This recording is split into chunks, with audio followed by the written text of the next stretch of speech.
roadmaps to 2050 have been validated by the Science Based Target Initiative, as has been previously mentioned. Your roadmaps are notable for committing to emissions reductions across the whole value chain, from energy procurement to operations to the actual products that you sell. So, at a high level, can you speak to the key levers in your roadmap and how you see different technologies being deployed from now to 2030 and to 2050? And, can you give us a little insight, like what are your plans? How do you get from here to there? Let's start with you, Melissa. Thanks. And I was smiling back there in the green room while Undersecretary Crane was talking about the way that these plans run, right? We do efficiency, we do whatever, carbon capture and storage, and we plant trees. It's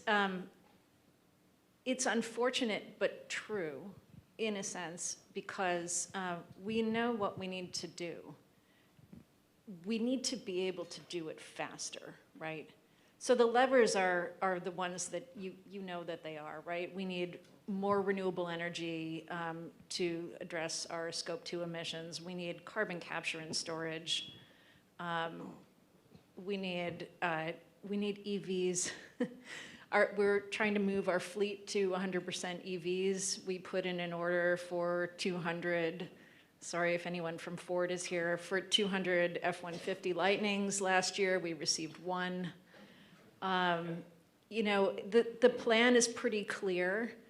And I sit on the steering committee for the CCS project around St. Genevieve. That's our largest plant, the world's largest cement plant. It's in Missouri. Yesterday, and I was looking at the timeline, which happens to correspond pretty neatly with what Undersecretary Crane laid out, 2030s. And I asked the question about how much the timeline depends on funding and on technology availability. And the answer was completely, right? It depends completely. And so I think that the key levers are pretty clear, but it's more about the enabling conditions, right? If we can't get more transmission build, then we can't get more renewable energy. We have 13 cement plants and 0 pipelines right now to connect any captured CO2 to storage. We don't have Class 6 wells to store the carbon in. And so where we're really focused now is having later plans on trying to spur some of these enabling conditions so that we can do what we want to do as fast as possible. I think that building that enabling infrastructure might end up being a common theme here. Jerae, over to you. Thank you. We have a roadmap for our 2030 goals, and it largely relies on alternative fuels, reducing our clinker factor, optimizing specific heat consumption, and that's in the cement facilities, looking at decarbonated raw materials and alternative raw materials. All of these things can be done. They're technically feasible, but some of them are not feasible as a practical matter or economically for each and every one of our operations. The cement plants that we have are spread out across 7 states, and some of them have greater proximity and availability to alternative fuels.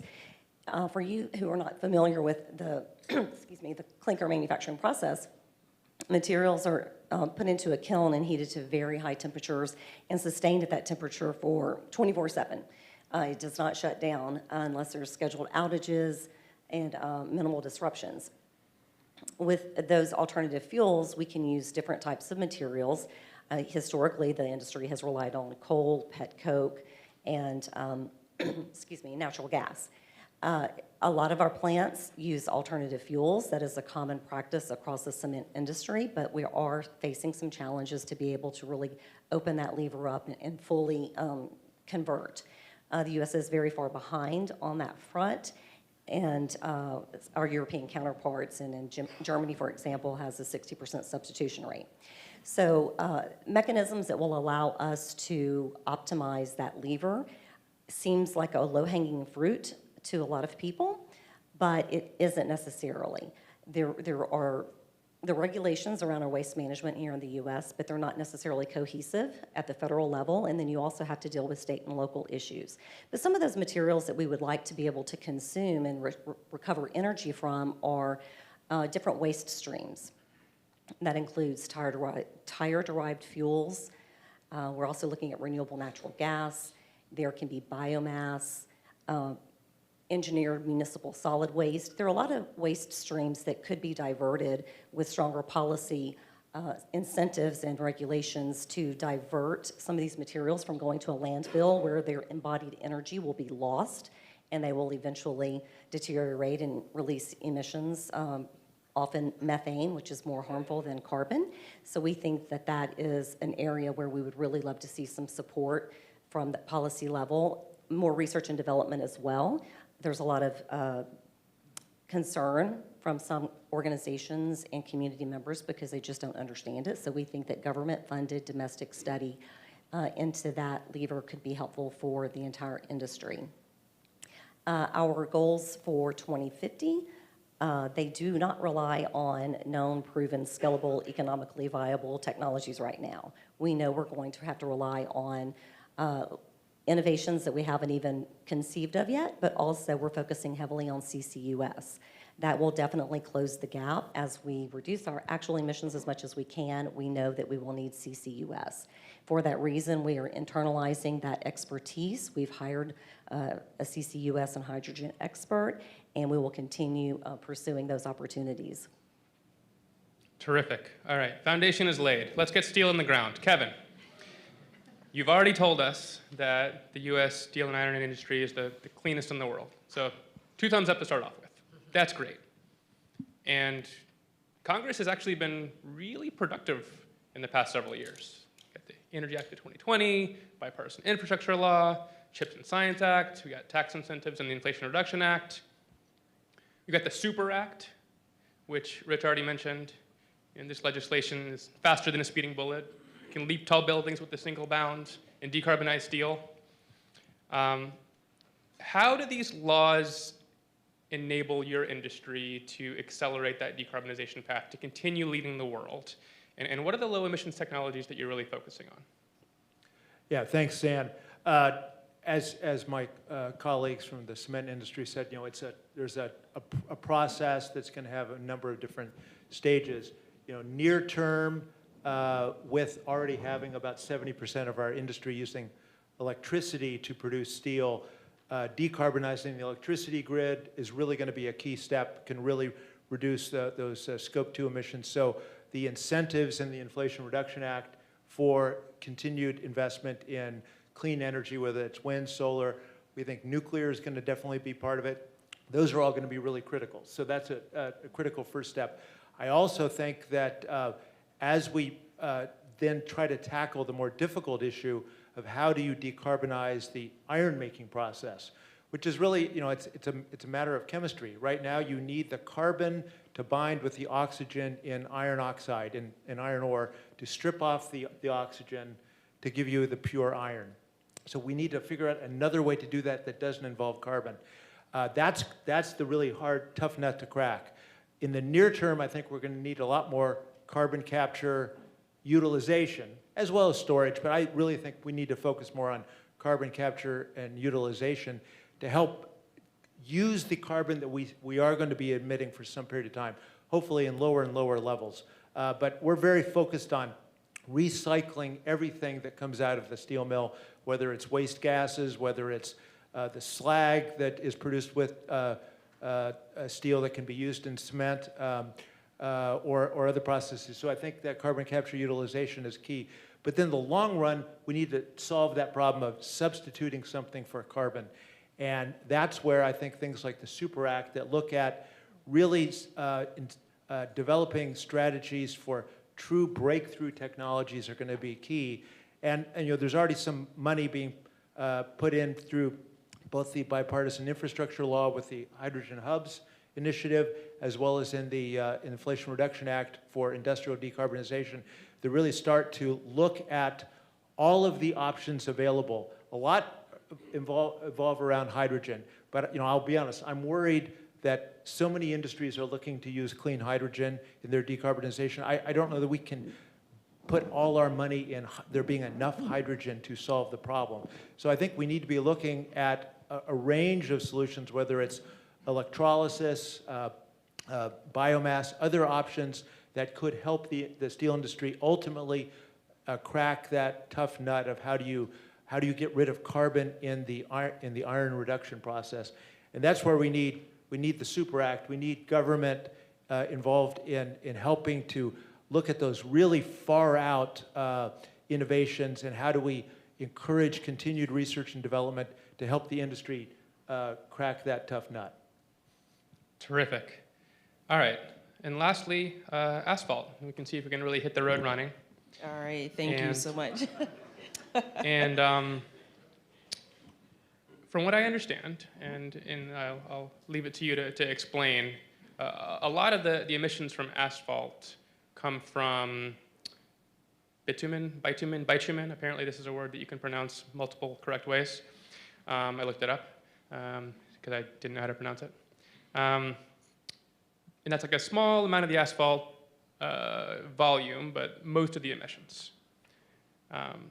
Given that concentrated nature of emissions, what are the decarbonization levers that your industry is looking towards?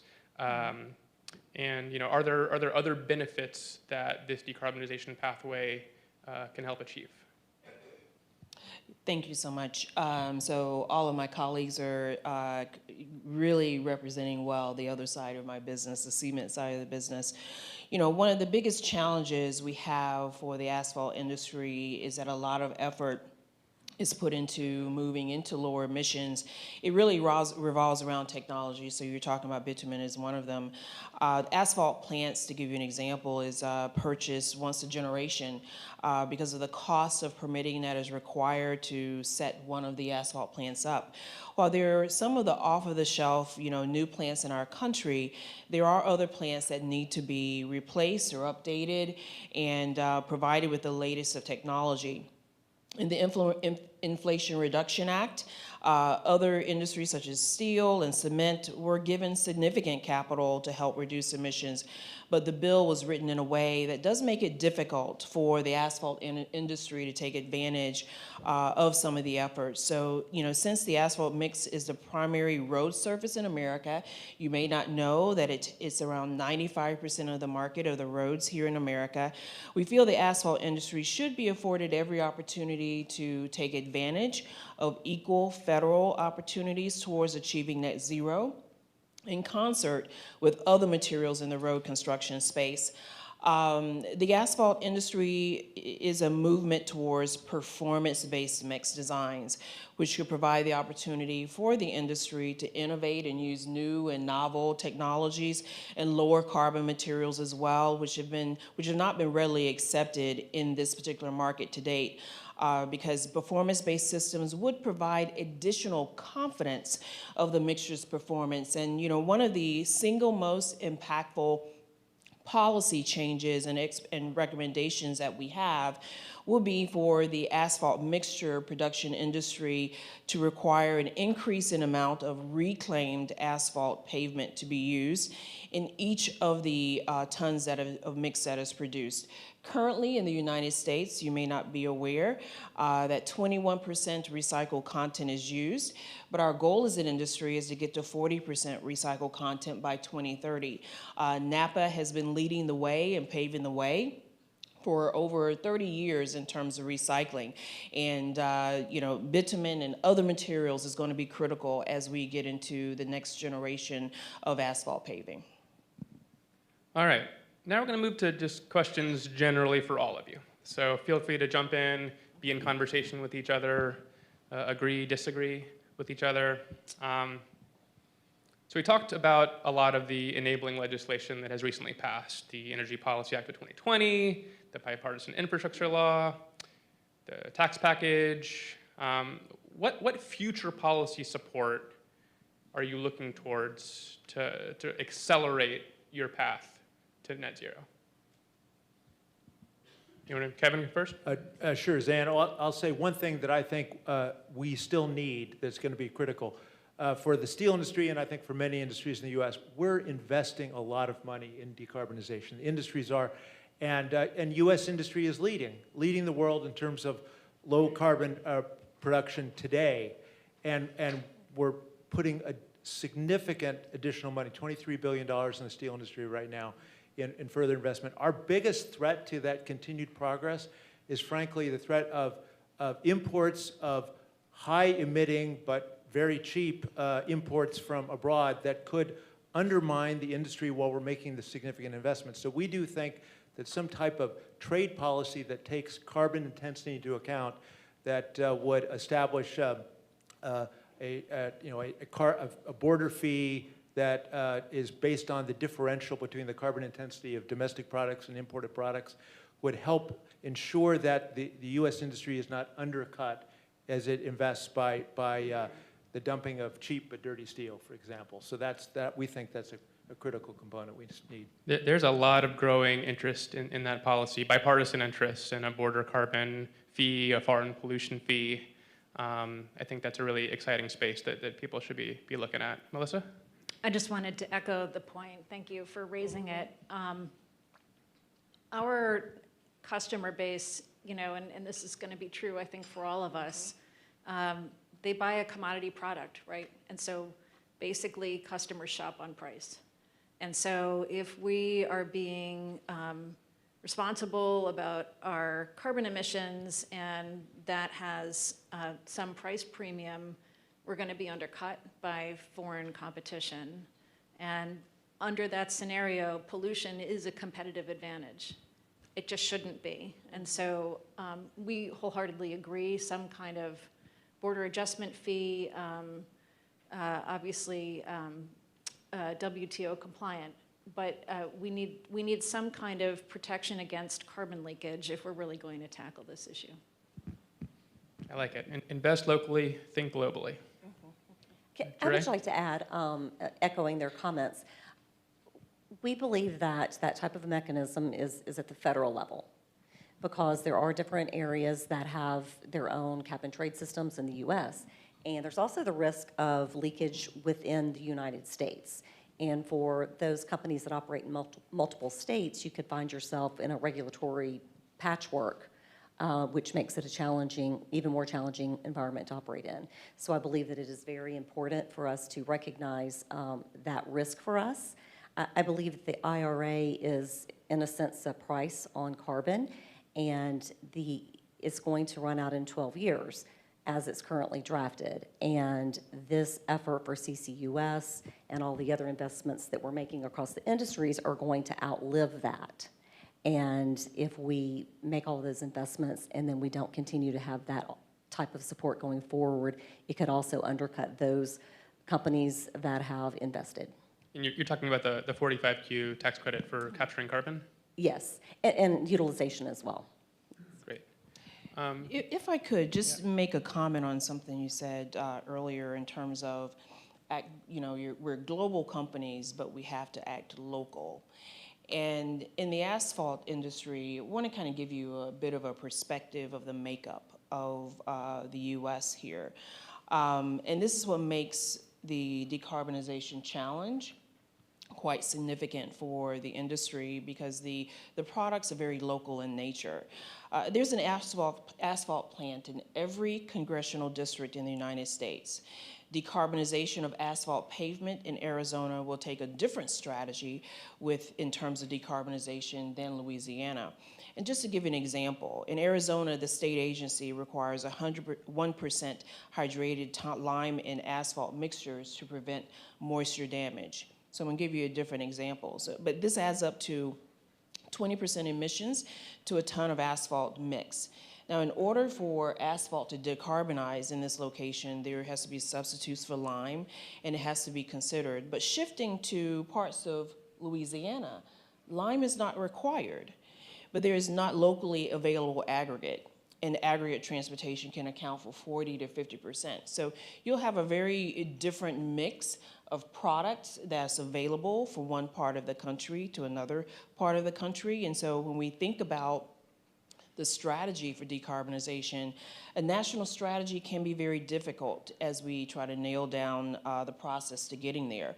However, policy does need to play its part in local agencies in order for us to address specifications, standards, and they have to meet the local challenges where they are as we tackle these challenges. So, you know, I've heard my colleagues talk about the major federal policies, and we also have to think about the local policies that enable us to address the challenges where and meet our customers where they are. Thanks. We're talking a lot about policy. Let's talk a little bit about innovation. You know, what know-how, technological capability, capacity, infrastructure do we have now versus where do we need innovation to move to the next level? What are you thinking on in terms of innovation, both on terms of like where your industry is investing, and also around, you know, federal incentives or policies that support innovation? Jerae? I believe something that could be innovative is changing the approach to how we build things and how we design them. It's not necessarily a technical innovation, but it is product innovation. And I mentioned clinker factor earlier and how we want to lower that. And one way to do that, that's reducing the amount of clinker that goes into the same amount of cement. And you can do that by blending the materials with other sources. And that lowers the intensity. But when you look at embodied carbon for our industries, you need to look at the entire life cycle of the product and how it is utilized. Because there are opportunities to re-envision it. We need the design community to embrace lower carbon products. We need them to consider how to build and design the entire project so that over the life cycle of it, through its use phase, not just its initial construction, that it is optimized to reduce emissions. And we've seen some procurement policies at the federal level, and we're encouraged by that. But I do think that just an innovative approach to how we design and specify materials could be very impactful. Kevin, go ahead. Yeah, just to build on that, because recycling of steel scrap is a key part of our decarbonization strategy. The big limitation right now is that when you take a car and you crush it down and you melt it down, while it's mostly steel, you have trace elements of other metals, for instance, copper. If you have too much copper in your steel mix, it makes the resulting steel brittle, hard to mold for building a car. So figuring out a way to encourage continued recycling, but to better separate out the various metals in the recycling process, either through better design of products at the beginning so that they're easier to break down and recycle, or other better technologies for sorting and separating different waste streams to pull out and to get for what in steel, what's the highest value is what we call prime scrap. The scrap that is basically still pure steel that was just left over from, say, stamping an auto body. How do we innovate our recycling system in the United States to give us more prime scrap? Because that reduces the amount of new iron ore we have to produce and deal with that other carbon problem. I would just. Melissa and then Eunice. Oh, sorry. Sorry. Oh, that's good, yeah. So let me just switch for a moment and talk about the balanced mix design change that needs to happen for the asphalt market. So just to give you an example, an asphalt contractor can choose how to run their asphalt plant to some extent, but a lot of the control is really achieved related to low carbon falls in the hands of the roadway owners as well as in the specifiers. And those specifiers will be state DOTs who are asked with implementing the roadway projects. Now, many of the specifiers will specify material quality, recipes, temperature to run the asphalt plant, and mixture contents for the aggregates. Now, all of which can impact emissions. Now, if roadway owners, state DOTs, would press towards more performance-based, or as we call it in the asphalt industry, a balanced mix design, then we would have more resilient recipes, and we would focus holistically on our environmental as well as economic and engineering performance of the paving industry. Now, owners will no longer have to specify, and the contractor will have made the mix. They could just focus on how the mix performs actually in the application, and the contractor could use more recycled material, more locally available material. You heard us talking about recycling a lot up here. But for this to happen, specifications must be reconsidered, specifications must be reevaluated, and the owners must be willing to really trust and allow the contractors to make the mix and the test to demonstrate that the mix actually shows as it is designed to be performed. And you know, once for the asphalt industry, once we actually evolve to this level of process and implementation change, and this is a part of innovation, then we'll actually see asphalt in a more performance-based design versus the way pavement is designed today. Terrific. Melissa, you're going to get the last word, and then we're going to wrap the panel. Thanks, Eunice. You covered it really well. I just wanted to bridge between your comments and Jerae's that having a better focus on materials performance married with the procurement guidelines, right? I mean, that's where the rubber meets the road. That's exactly. Gosh, you're infectious. You're doing great. Yeah. Unbelievable. Right. Thank you. I'll wrap with that. All right. A couple of laughs, several decarbonization technology strategies. Thank you so much for being here. I'm full of optimism. I think that American industry can lead on this front, that we can achieve our goals, that the policy tools that Congress has already passed are a great starting point, and that we can do more, and that we will do more, and look forward to going on this journey with all of you. Thank you so much. Thank you. Thank you. Thank you.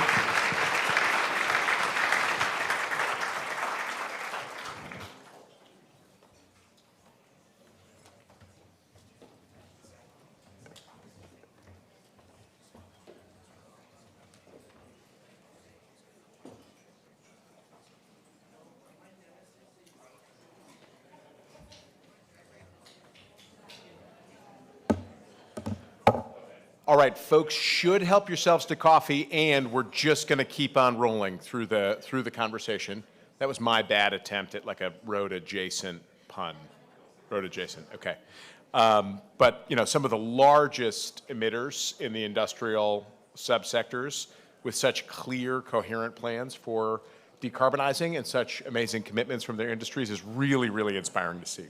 So let me just say thank you again to Cemex, Holcim, AISI, CRH, and BPC for some really interesting insights and for sending fantastic folks here to discuss this with us. So the biggest takeaway for me from that conversation was in the broad range of solutions that we need. Everything from clean electricity to decarbonize that portion of the iron and steel sector that relies on electricity for recycling and electric arcs, to lower carbon asphalt solutions in places that don't currently have a lot of asphalt or aggregate to supply the asphalt. So we really need a broad range of solutions for all this. So next, I am very pleased to introduce a true champion in Congress, the Senate Environment and Public Works Committee ranking member, Shelley Moore Capito of West Virginia.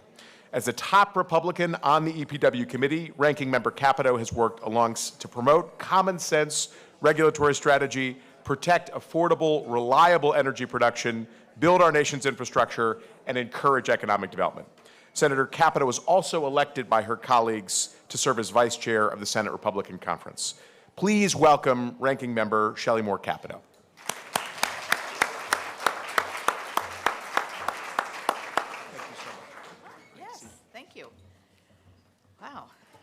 I've never walked into the room while I'm getting introduced. This is great. Good morning, everybody. Nice to see so many of you here, and I think it's a beautiful venue. I've actually been here a couple times. So thank you for inviting me, and thank you for the Clear Path team, all the things that you're doing and the conversations that have begun. Oops, I think I just broke this. I'm a lot shorter than most people. And thank all of you for what you're doing and what you're going to do in the future. I think this is an important time to bring everybody together to talk about emissions and environment and make these solutions bipartisan solutions, because they're the most long-lasting solutions, but they're also the ones that have the greatest likelihood of actually seeing the light at the end of the tunnel, which is difficult in the political environment that we're in right now. But I think the bipartisan infrastructure package, if anything, is a great example of how in our committee, in EPW, if we sit down and do the work at the granular level with our ideas, my ideas, on the Republican side, and my team and my other members, Senator Carper and his team and his other members, we can actually reach bipartisan solutions that then become very strong. And that's what happened in the bipartisan infrastructure bill. On the highway bill, the highway and bridge bill, we actually passed that unanimously out of our committee and it became really that, and the wastewater and drinking water bill, which we also passed unanimously out of committee, became really the greatest bulwark of that infrastructure package. And so I'm proud of the work that we're doing. We're working on some other things like PFAS, very controversial issues in some sense, recycling, not so controversial, and other issues that I think can bring us together. And so I look forward to us having some successes with that. I am from the state of West Virginia, a very heavily energy state, one I'm obviously exceedingly proud of. So I'm going to kind of go back to some of our past in our state to an understanding of where the mindset maybe of somebody like me might be. For centuries, the Mountain State, we led in steel and cement and our industries. So we really powered the country early in the 1900s and into the Industrial Revolution to provide cheap, affordable energy to be able to power this nation to what we see now as the powerful nation that we have. We had a very brisk iron industry in our Eastern Panhandle. We had a huge steel industry, and those of you who are familiar with the Pittsburgh area know of Wheeling Pittsburgh Steel and the steel industry that went up through the Ohio River there that has changed a lot. And then we also were the very first petrochemical industry began in our state. We were the first facility to manufacture one of the major building blocks of chemicals, which is ethylene, in West Virginia. So we have an abundant natural gas, which is one of the reasons that we've kind of placed in this. We did a lot of the ammunitions during World War II. So we have a big and broad history of heavy industry, of successful industry, and the industries that have been the building blocks of the strength of our country. So as we look to, and this is a big topic of conversation in Congress, is bringing back those jobs and having that industrial base and manufacturing base back in this country that over the years has creeped out over into beyond our shores. You hear Buy America, Build America in a lot of these programs, in the CHIPS program, in some of the infrastructure programs. If you don't have the basic building blocks to actually manufacture and build in America, you can't buy American. And so a lot of folks are looking for exemptions and trying to figure out how they can move forward with their projects with these requirements. And I'm a fan of Buy America, but we have to make it so it actually works. And so I think that's one of the really important building blocks of what we're working on now. In West Virginia, back to West Virginia again, we've had a couple really interesting and exciting economic developments. We have Nucor is going to build their newest steel production company along the Ohio River in West Virginia. It's going to be state-of-the-art. It's probably going to have a lot of the technologies that ClearPath and others are looking at for industrial resources in terms of capturing emissions, recycling materials, and making sure that it's the cleanest and greenest it can be. It's going to be a massive investment, and the exciting thing for me is that it's right along a portion of our state on the Ohio River that has had huge downturns in the economy and hasn't really been able to break through. This is going to be a massive, everybody uses the name game changer, but a massive game changer in that region of our state, and it's very, very exciting. I'll kind of go off to the side here and say the permitting issues that they are facing, that all of you have faced if you're trying to permit in your particular businesses, are a huge problem and a huge stumbling block to be able to get these projects all the way across the line. So if we're going to go clean and we're going to go green and we're going to make it in our industrial sources as clean as we can, we have to get the permitting right. We have to get it reasonable, and it has to be able to. Thank you. So we took a swat at the ball in the debt limit bill. I'm still pushing for this, talking to Senator Carper a lot. Energy Committee's pushing for this as well. We want to see that we do that right. We also have another announcement that was interesting. It's a Berkshire Hathaway investment, again along the Ohio River in an old industrial site. And this one is going to be a titanium melting company that's owned by Berkshire Hathaway, is going to locate there, but it is going to be it's going to be a totally enclosed system. It's going to be powered by solar panels. And so the whole running of the company and everything there will be run on this solar panels. And there again, it will be, I think, state-of-the-art in terms of environment and also in terms of emission controls, and also a game changer, again, for a region that was a big aluminum producing area. We still have Constellium right next door, so there's really good synergies there. But with the location of this new plant here, with the innovation that they have with it, is, I think, an exciting thing for a region of our state that really has needed and does need the expansion. So these are all good things. I talked about IIJA and how we worked on making sure that our new transportation sectors and our new water sectors and all the broadband and others that are included in this have the aspect of environmental concern and environmental compassion to make sure that we're building with resiliency, that we're using smart materials, and that we're doing it for the longevity, in our best interest. So we had to make some compromises there, and so I'm proud of that work. A lot of that's getting rolled out now, but we've learned that if we don't repair and maintain and keep our vital transportation corridors open, again, we're falling behind, and we can see deteriorations in some of our bridges and other things, which obviously concrete, cement, steel, these are all materials that are absolutely essential to keeping our infrastructure in the modern state that we want it to be in.